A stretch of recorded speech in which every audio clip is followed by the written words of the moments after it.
Hello again everybody, welcome back to Rattlesnake Canyon. Mike here with you again. And this is the first of our care guides, first of my next videos that I'm looking at getting out and using some time productively and giving you some information on some of the species which we've got in stock. Now today's first one is on this little beauty. Now this is a black-headed cat snake, Boiga nigriceps. They are a rear-fanged, mildly venomous species, similar to things like mangrove snakes and green cat snakes, the Boiga cyanea, and also the Blandings tree snake. Now Blandings has been moved from the Boiga genus to its own genus of Toxicodrius, but prior to that Blandings was recognised as being the most toxic of the venom, or having the most toxic venom in the Boiga genus. Now that honour falls to this little fella, the nigriceps. What spooked you there, mate? Anyway, this one is around about 2 years old. He's approaching 5 foot. Now you wouldn't probably believe that, but they are incredibly long, slender snakes. They are arboreal. So if I step back a little bit, you can possibly see his length there. He's a good 5 foot, I'd say. You can see with the way he's wrapping himself around my hand and my arm there, that showing a lot of their arboreal nature and their strength in the arboreal nature. So obviously for their vivarium they would like a nice tall enclosure. What I'll do is I'll pop in some footage of me taking him out of his vivarium just now, and you'll see that what he's in is currently 2 foot tall, with plenty of branches in. It's got a basking bulb for heating and a UV light source as well.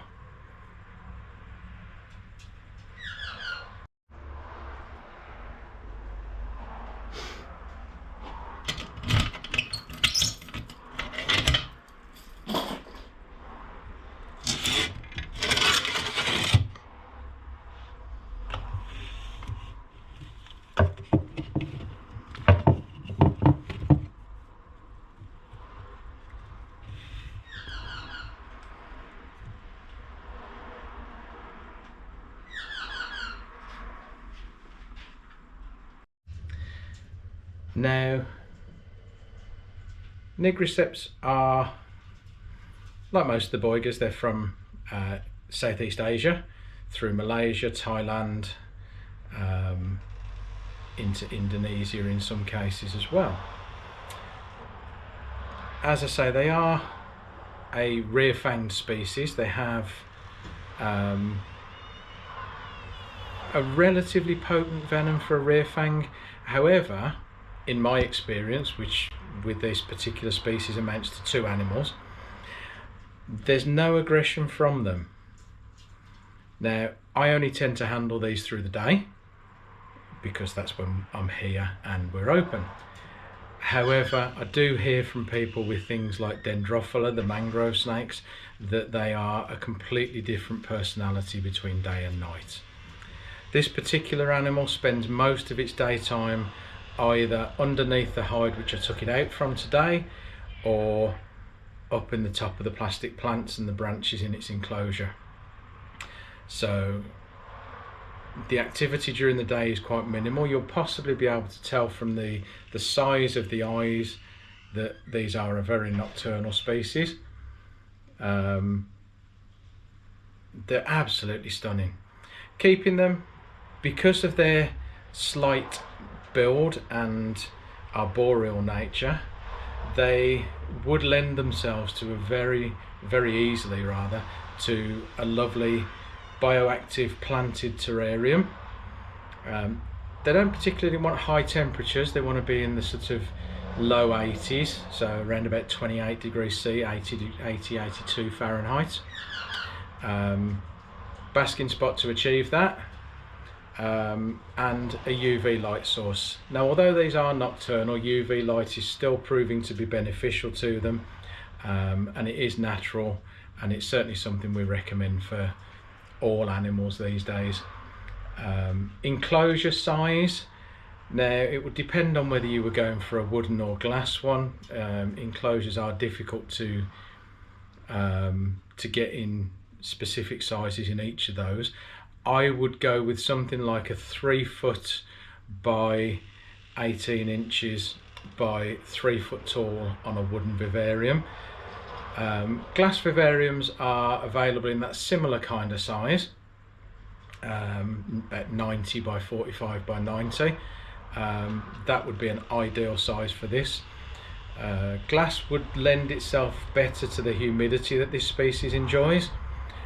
Babies really do need a very, very high humidity. They dehydrate very quickly and very easily. Adults are a lot more tolerant, but still require regular spraying or misting. And again, if you've got live plants, that will benefit them, and it will also help with the humidity for those. Live plants will help with the humidity in the enclosure as well, but again, wooden vivariums don't tend to tolerate that so well. Can be done in wooden vivariums, just using something to line the base and to help it last for a lot longer. Adult size for these, generally around about 5.5 to 6 foot, around about 2 meters. Although the breeder which I had this one from said they can, and his adults apparently were reaching around about 7 foot. So that's about 2.5 meters. So there's potential for them to get extremely long. However, as I said earlier, they're very, very slender snakes and not a lot of weight to them. So there we have it. Boiga nigriceps, the black-headed cat snake. Stunning animal, and one which is very suited to the more experienced keeper, but doesn't mean that it couldn't be something for a beginner as well with the correct research. Thanks a lot, guys. I'll post the video up with me getting it out of the enclosure, and I'll also post a couple of pictures taken by Envision Photography. We will be putting together a calendar, and the picture of this will be one of those for this year's calendar. I'll put the links to Envision and our page, etc., in the description, and I shall see you on the next one.